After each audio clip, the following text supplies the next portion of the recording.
जटाधि पंकजं व्यालयज्ञसूत्रमिन्दुशेखरं कृपाकरं नारदामम्बुजाशमक्षशूलमक्षरं काशिकापुराधिनाथ कालभैरवं भजे।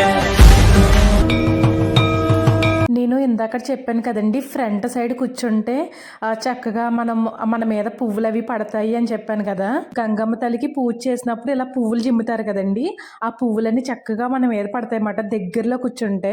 అదే పడవల్లో కూర్చోవడం వల్ల మనకి ఏం యూజ్ ఉండదు. ఒకసారి మీరు చూడండి ఎంత బాగా అనిపిస్తుందో.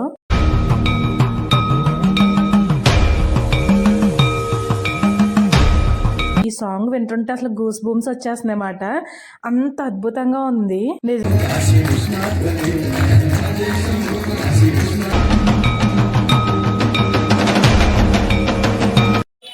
హాయ్ అండి అందరికీ, welcome back to our channel. మీరందరూ ఎలా ఉన్నారు? మేమైతే సూపర్గా ఉన్నామన్నమాట. ఇంకా శివయ్య దర్శనం అయితే అయ్యింది. గంగాహారతి ఒకటి ఉంది కదా, అది కూడా చూసేద్దాం ఈరోజు. ఇప్పుడు టైం వచ్చేసి 5 అవుతుందండి. పడవలో నుంచి వెళ్తూ చూద్దామని చెప్పేసి త్వరగా వెళ్తున్నాము. లేదంటే 6 గంటలకు వెళ్తే సరిపోతుందన్నమాట. కొంచెం పడవలో నుంచి చూస్తే బాగుంటుందని చెప్పేసి పడవ ఎక్కి వెళ్దామనేసి అనుకుంటున్నాము. సాయంత్రం అయ్యేటప్పటికి గంగాహారతి స్టార్ట్ అవుతుంది కదండి. జనాలు చూసారా, గంగాహారతి స్టార్ట్ అయ్యే టైంకి మొత్తం వెళ్ళిపోతారు. అక్కడ అసలు కూర్చోవడానికి కూడా ప్లేస్ ఉండదండి. అంతమంది జనాలు అయితే ఉంటారన్నమాట. త్వరగా వెళ్ళిపోయి మన ప్లేసెస్ అనేది కూర్చోవడానికి పెట్టేసుకోవాలి ముందే. షాపింగ్ చేసే వాళ్ళు షాపింగ్ చేసుకుంటున్నారు, గంగాహారతి చూడడానికి వెళ్లే వాళ్ళు వెళ్తున్నారన్నమాట. ఇక్కడ షాప్ చూసారా, చిన్న సందులో షాప్ పెట్టేశారు. మన ఇంటి దగ్గర సందులు ఉంటాయి కదా, అంత చిన్నగా ఉంది. 2 సంవత్సరాల కిందట కాశీ వచ్చినప్పుడు ఇంత నీట్ అండ్ క్లీన్ గా ఉండేది కాదు. ఎక్కడ చూసినా ఆవు పేళ్ళు, కుక్క బాత్రూమ్స్ ఇవన్నీ కూడా ఉండేవి. వీళ్ళెవరో గాని పానీపూరీలు బేల్పూరీలు తగేసేస్తున్నారు పొట్టలోని. ఈ తెల్లక్క ఎవరో గాని చేతికి సూర్య భగవానుడు టాటూ వేసుకుని వెళ్ళిపోతుంది. చూసారా, నార్త్ ఇండియాలో బెగ్గర్స్ కి కొరతే ఉండదన్నమాట. ఎంత మంది బెగ్గర్స్ ఉంటారో. మన సైడ్ టెంపుల్స్ దగ్గర చాలా తక్కువ మందిని చూస్తాం కదండి బెగ్గర్స్ ని, కానీ ఇక్కడైతే వామ్మో ఎంత మంది ఉంటారో తెలియదు. ఈ గారెల్ని బూరెల్ని చూస్తుంటే నోరు ఊరిపోతుంది అన్నమాట. 2 ఏళ్ల క్రితం కాశీ వచ్చినప్పుడు అసలు బయట ఎక్కడ ఫుడ్ తినబుద్దేసేది కదన్నమాట. అసలు రెస్టారెంట్స్ కూడా ఏమి ఉండే కదండి. కానీ ఇక్కడ చూసారా, ఇప్పుడు పెద్ద రెస్టారెంట్ అనేది పెట్టేశారు ఇక్కడ కాశీలోని. మనకి ఉడిపి రెస్టారెంట్ ఉంటుంది కదండి, ఉడిపి రెస్టారెంట్ అది మనకి లోపలికి వెళ్ళిన తర్వాత చాలా నీట్ అండ్ క్లీన్ గా చాలా బాగుందన్నమాట. కొంచెం హై కాస్ట్ ఉన్నా గానీ మనకి ఫుడ్ అది టేస్టీగా చాలా బాగుందండి. ఒక్కొక్కసారి మనకి అన్నపూర్ణమ్మ గుళ్ళో భోజనం దొరకలేనప్పుడు ఇక్కడికి వెళ్ళి హ్యాపీగా తినొచ్చు. ఈ హోటల్ పక్కనే గంగాహారతి ఘాట్ అయితే ఉంటుంది.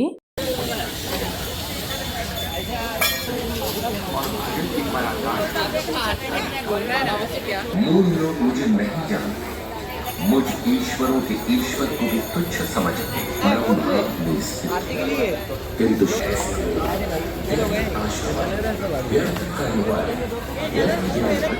చూసారా ఎంత ఎక్కువ గోల కింద ఉందో. అందుకే ఎక్కువ వాయిస్ ఓవర్ ఇస్తున్నాను. డైరెక్ట్ గా మాట్లాడితే అసలు వినిపించదు కదా ఇంతమంది జనాల్లోని. అందరూ ఆల్రెడీ ఘాట్స్ దగ్గరికి అయితే వచ్చేసారండి. ఇంతకీ మనం పడవ ఎక్కినా కూడా పడవ చివరికి ఇక్కడే గొట్టు ఉంటుంది కదండి, గొట్టు దగ్గర ఆగుతాయంట. పడవ ఎక్కి చూడడం కంటే కూడా ఇక్కడ గొట్టు మీద నుంచి చూడడం బెస్ట్. గంగాహారతి టైంలో పడవ ఎక్కాలనుకుంటే చాలా డిమాండింగ్ గా ఉంది. ఈయనెవరో గానీ ఇక్కడే పడుకుని పోయారు. ఇంకా హారతి అయితే స్టార్ట్ అవ్వలేదండి. హారతి కోసం అన్ని సిద్ధం చేస్తున్నారన్నమాట. త్వరగా వెళ్ళిపోతే ఇలా ప్లేసెస్ అయితే దొరుకుతాయి ముందు కూర్చోడానికి. ముందు నేనైతే మీ అందరికి వీడియో తీసి మొత్తం క్లియర్ గా అయితే చూపిస్తాను. లైన్ గా హారతి కోసం అంతా కూడా సర్దేశారు గొట్ల మీద. కొంతమంది అయితే స్పెషల్ గా పడవలెక్కి చూస్తారన్నమాట. ఆ పడవల మీద పైన కుర్చీలు కూడా వేస్తారు కూర్చోడానికి. ఇంకా ప్లేసెస్ అవి సరిపోకపోతే పక్కన బిల్డింగ్స్ అవి కనిపిస్తాయి కదండి, ఆ బిల్డింగ్స్ పైకి ఎక్కి చూడడానికి 100 రూపీస్ 200 రూపీస్ అలా డిమాండ్ ని బట్టి జనాలు ఎక్కువ ఉంటే 500 రూపీస్ 600 రూపీస్ కూడా తీసుకుంటారు. ఈయన ఎవరో గానీ తెగ ఫోటోలు తీసేస్తున్నారు శివయ్యని. కొంచెం సేపు ఉన్న తర్వాత శివయ్యని మొత్తం కూడా నీట్ గా డెకరేట్ చేస్తారన్నమాట. శివయ్య పక్కన ఫోటోలో పుట్టపర్తి సాయిబాబాను కూడా పెట్టారు. కొంతమంది విఐపీస్ ఉంటారు కదండి, విఐపీస్ అంటే ఎక్కువ డబ్బులు ఎవరు ఖర్చు పెడతారో వాళ్ళనమాట. వాళ్ళందరూ కూడా కూర్చోడానికి ఇలా మనకి మంచాల్లో ఉన్నాయి కదండి, వాటి మీద అయితే కూర్చోబెడుతున్నారు. అంటే స్పెషల్ గా టికెట్స్ అయితే ఏమి ఉండవండి. ఇక్కడ కొంతమంది ఉంటారన్నమాట బ్రోకర్స్ లాగా. వాళ్ళు మన దగ్గరికి వచ్చి మరీ అడుగుతారు. వాళ్ళకి డబ్బులు ఇచ్చామంటే ఇలా విఐపీస్ లాగా మంచం మీద కూర్చుని మరీ చూడొచ్చు. మనకు అంత అవసరం లేదులేండి, మనం ఏదో మూలన కూర్చుని చూసేద్దామని చెప్పేసి ఎలాంటి ఆర్భాటాలు అయితే చేయట్లేదు. గంగా హారతి జరిగే చోట ఇప్పుడు దీపాలు అయితే పెడుతున్నారు.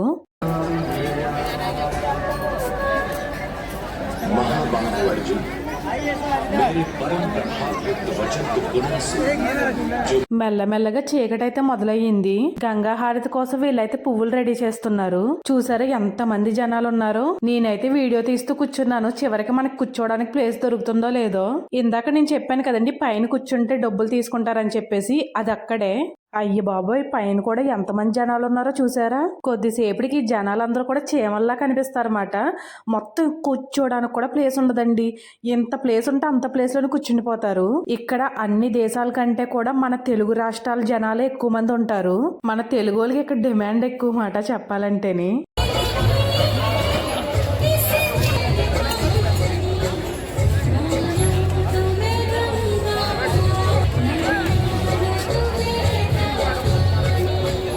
నేను ఇందాక బోట్ ఎక్కి గంగా హారతి చూద్దాము అనేసి అన్నాను కదండి. మనం 5-4:30 ఆ టైంకి బోట్ ఎక్కినా కూడా కరెక్ట్గా హారతి జరిగేటప్పటికి బోట్లన్నీ కూడా ఇలా గొట్టు దగ్గర ఆగిపోతాయన్నమాట. గంగా హారతి జరిగే టైంలో మాత్రం ఏ బోటు కూడా అలా కదలదండి. మొత్తం అన్ని కూడా ఆగిపోవాల్సిందే. అలా కొంతమంది అయితే బోట్స్ లో నుంచునే చూస్తారన్నమాట. కానీ మనం బోట్స్ లో ఉండి చూసేదానికంటే కూడా ఇలా దగ్గరలో కూర్చొని చూసామంటే చాలా బాగుంటుందండి. అది కూడా ఇలా ఫ్రంట్ సైడ్ కూర్చోడానికి ట్రై చేయండి. ఎవరైనా వెళ్తే కనుక బ్యాక్ అయితే వద్దండి. వాళ్ళు గంగా హారతి ఇచ్చినప్పుడు పువ్వులు పన్నీరు గట్రా జల్లుతారన్నమాట. అవన్నీ కూడా మన మీద పడతాయన్నమాట. ఎంత బాగా అనిపిస్తుందో. ఇంకా మనకైతే ఫ్రంట్ అయితే ప్లేస్ దొరకలేదండి. మనకైతే బ్యాక్ సైడే ప్లేస్ దొరికింది. ఇంకా ఫ్రంట్ కి నడుచుకుని వెళ్దామన్నా గానీ అసలు నడిచే ప్లేస్ కూడా లేదన్నమాట. కొంచెం ప్లేస్ ఉన్నా గానీ జనాలు కూర్చుండిపోతారని చెప్పాను కదండి. ఇప్పుడైతే ఇంకా మొత్తం స్వామివారిని అలంకరిస్తున్నారు.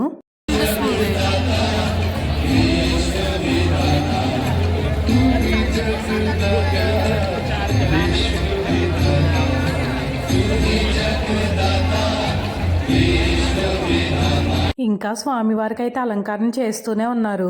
ఎన్ని రకాల ఫ్లవర్స్ తో డెకరేషన్ చేస్తున్నారు చూసారా. ముందైతే మంచిగా డెకరేషన్ అది చేసిన తర్వాత మన బుజ్జి గణపయ్యతో మొదలు పెడతారన్నమాట. ఎటువంటి ఆటంకాలు లేకుండా వినాయకుడు స్తోత్రం తోటి చక్కగా స్టార్ట్ చేస్తారు. ఎంత బాగా అనిపిస్తుందో అసలు డైరెక్ట్ గా చూస్తుంటేని. అప్పుడప్పుడు టీవీలో గంగా హారతి చూస్తూ ఉంటాం కదండి, భక్తి టీవీలోని. అది దానికంటే కూడా చక్కగా ఇదైతే నాకు ఎంత బాగా అనిపిస్తుందో.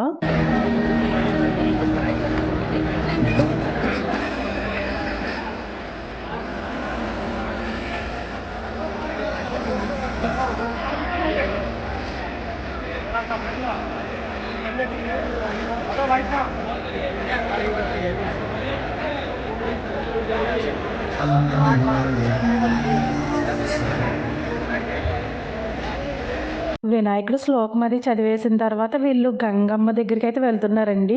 చక్కగా లైన్ గా వెళ్తున్నారన్నమాట. ఒకే మంచి డ్రెస్సులు అయితే వేసుకున్నారు కదా, ఎంత బాగున్నారు చూడడానికి. దేవుడిని డెకరేషన్ అంతా చేసేసారు కదండి. ఒకసారి జూమ్ చేసి మీ అందరికి చూపిస్తాను ఎంత బాగున్నారు అసలని. హరహర మహాదేవ శంభో శంకర. దేవుడి దగ్గర కింద ఫ్లోర్ అంతా కూడా పువ్వులు జిమ్మేస్తున్నారు అన్నమాట. ఎంత బాగా డెకరేట్ చేస్తున్నారో.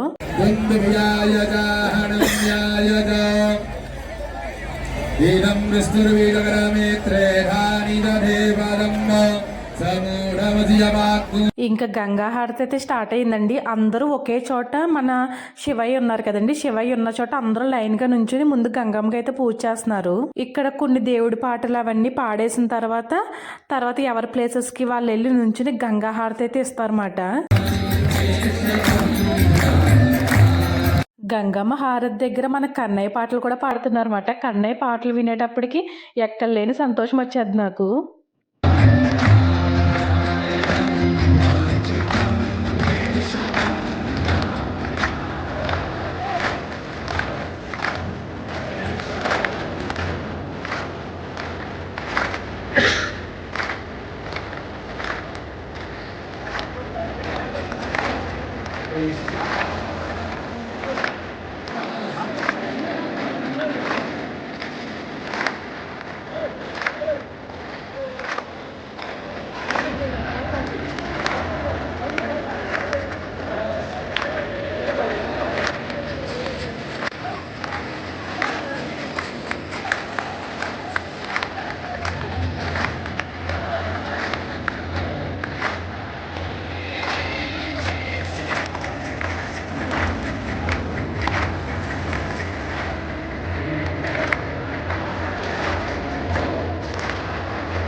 ఇప్పుడైతే ఒక్కొక్కరు ఒక్కొక్క ప్లేస్ అయితే నిలబడ్డారు. శంఖాన్ని పూరించి గంగా హారతి అయితే స్టార్ట్ చేస్తున్నారు.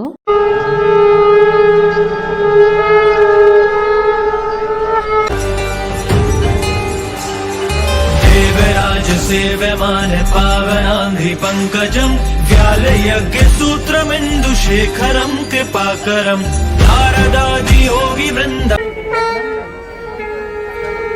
वही बना लेना, आज बना लेना, कल फिर वो आगे से बनाएंगे. నేనైతే దేవుడికి చాలా దగ్గరలో కూర్చున్నాను అనమాట. పాపం మా హస్బెండ్ వెనకాల నుంచి వీడియో తీస్తున్నారు. నేను మీకు ఫ్రంట్ కనిపిస్తూనే ఉంటాను. నేను స్క్రీన్ మీద హాయ్ అని మెసేజ్ రాసాను చూడండి, ఆ పక్కనే కూర్చుని ఉన్నాను అనమాట. పాపం ఈ గంగా హారతి వీడియో అంతా కూడా మా హస్బెండే తీశారు. ఆ టైంలో మా మదరు అలాగే మా ఆంటీ ఉంటారన్నమాట. వాళ్ళు కాల్ చేస్తే వాళ్ళకి వీడియో కాల్లో గంగా హారతి అంతా చూపిస్తున్నాను అనమాట. నేనైతే వాళ్ళకి గంగా హారతి చూపించే బిజీలో ఉండిపోయాను. పాపం మా హస్బెండ్ వెనకాల నుంచి మొత్తం అంతా కవర్ చేశారు. మేము ఈ కాశీ ట్రిప్ లో 3 days ఉన్నాం కదండి. ఈ 3 days లో మాకు ఒక్కసారి మాత్రమే గంగా హారతి చూడడానికి టైం దొరికింది. మిగిలిన రోజులన్నీ కూడా మిగిలిన టెంపుల్స్ అవి చూడడానికి వెళ్ళిపోయే వాళ్ళం అన్నమాట. సో నేను అలాగో ఇప్పటికి కాశీ చాలా సార్లు వచ్చానని చెప్పాను కదండి. చాలా సార్లు వచ్చినప్పుడు చాలా సార్లు గంగా హారతి చూసామన్నమాట. అందుకని ఎలాగో చూసాం కదా, ఇన్నిసార్లు చూసాం కదా అని చెప్పేసి మిగిలిన టెంపుల్స్ కొన్ని మిస్ అవ్వకుండా అన్ని కవర్ చేసుకుంటూ వచ్చాము. కాకపోతే వీడియోస్ అనేది టెంపుల్స్ లో అలౌడ్ చేయట్లేదు కదండి. వీడియోస్ అనేది కొన్ని లేవు మాట. ఉన్న మట్టికి ఈ వీడియోస్ అన్ని కూడా పెడతాను మీ అందరి కోసం.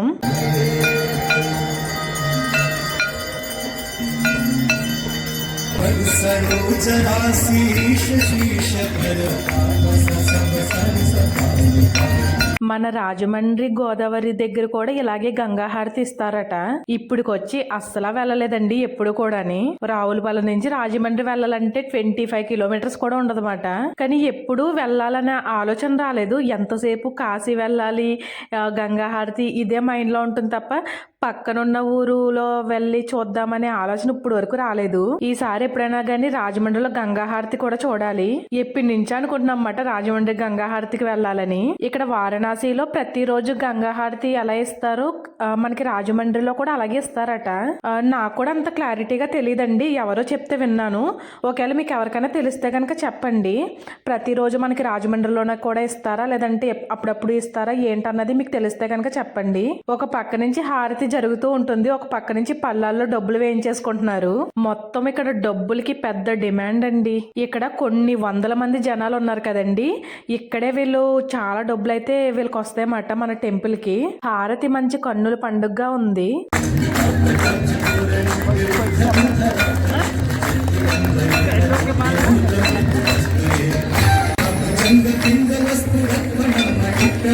నేను ఇందాక చెప్పాను కదండి, ఫ్రంట్ సైడ్ కూర్చుంటే చక్కగా మన మీద పువ్వులు అవి పడతాయి అని చెప్పాను కదా. గంగమ్మ తల్లికి పూజ చేసినప్పుడు ఇలా పువ్వులు జిమ్ముతారు కదండి, ఆ పువ్వులన్నీ చక్కగా మన మీద పడతాయి అన్నమాట దగ్గరలో కూర్చుంటే. అదే పడవల్లో కూర్చోవడం వల్ల మనకి ఏం యూజ్ ఉండదు. ఒకసారి మీరు చూడండి ఎంత బాగా అనిపిస్తుందో.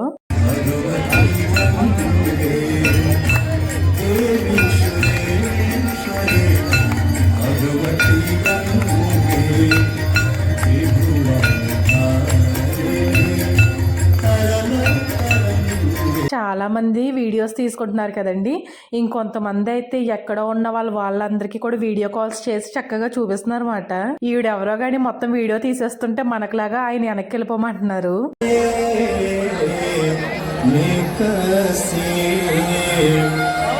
శివ శంకర శేష జటా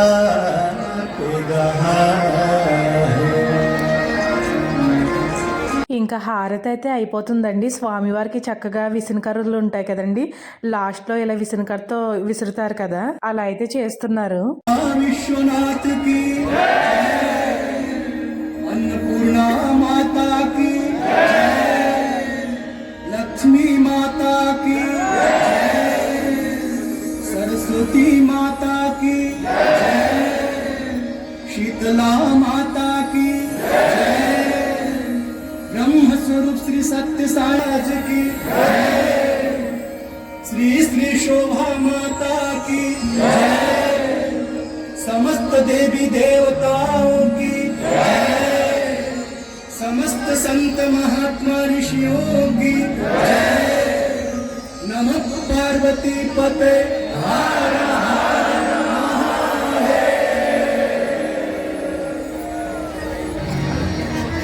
ఫైనల్లీ గంగాహారతి అయిపోయిన తర్వాత వీళ్ళందరూ కాశీ విశ్వనాథుడికి అలాగే గంగమ్మ తల్లికి సాంగ్ పాడుతున్నారండి. ఈ సాంగ్ వింటుంటే అసలు గూస్ బూమ్స్ వచ్చేస్తున్నాయన్నమాట. అంత అద్భుతంగా ఉంది. నిజంగా ఇలాంటి వైభోగం అంతా చూడాలంటే అదృష్టం చేసుకోవాలేమో అనిపిస్తుంది. నేనైతే ఏ జన్మలో పుణ్యం చేసుకున్నానో తెలియదు కానీ ఈ జన్మలో అయితే ఎన్ని టెంపుల్స్ తిరుగుతున్నానో నాకే తెలియదు. నిజంగా ఏ టెంపుల్ కి అడిగినా కూడా మా హస్బెండ్ చక్కగా తీసుకెళ్తారన్నమాట. ఏదైనా ట్రిప్స్ వేరే వేరే అయితే తీసుకెళ్లారు కానీ టెంపుల్ కి వెళ్దాము అంటే మాత్రం ఖచ్చితంగా తీసుకెళ్తారు. అందులో భాగంగానే ఈ కాశీ యాత్ర అన్నమాట. ఎప్పుడు నేను కాశీ వచ్చినా సరే ఒంటరిగా వచ్చేదాన్ని, అంటే మా హస్బెండ్ లేకుండా ఫ్యామిలీతో అలా వచ్చేదన్నమాట. కానీ ఈసారి మా హస్బెండ్ తో కాశీ దర్శనం చేసుకోవడం అంటే మామూలు విషయం కాదనిపించింది. ఎప్పుడు అనుకునేదన్నమాట మా హస్బెండ్ తో వచ్చి ఇలా గంగాహారతి చూస్తానా లేదా, మా హస్బెండ్ వస్తారా లేదా అని అనుకునేదన్నమాట. కానీ 5th టైం కాశీ యాత్ర చేసినప్పుడు మాత్రం మా హస్బెండ్ నాతోనే ఉండి చక్కగా ఇదంతా దగ్గరుండి చూడడం మాత్రం చాలా హ్యాపీ అనిపిస్తుంది. ఒకసారి సాంగ్ మీ అందరికీ వినిపిస్తాను, మీరు కూడా ఒకసారి చూడండి.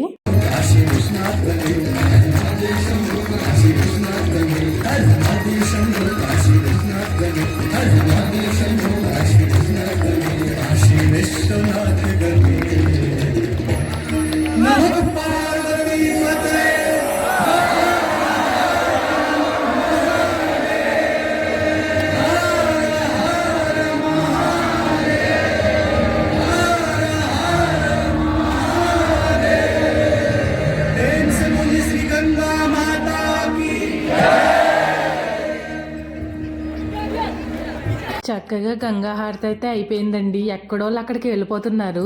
చూసారా ఎంతమంది జనమో, ఇసుకేస్తే రాలనంత జనాలన్నమాట.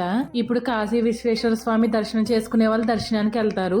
తర్వాత అన్నపూర్ణమ్మ గుళ్ళో భోజనాలు అది టిఫిన్స్ అవి పెడతారు కదండి, అవి తినాలనుకున్న వాళ్ళు అక్కడికి వెళ్తారు. షాపింగ్ చేసుకునే వాళ్ళు షాపింగ్, ఇంకా రూమ్కి వెళ్ళిపోయి రెస్ట్ తీసుకునే వాళ్ళు రెస్ట్ తీసుకుంటారు అన్నమాట. సో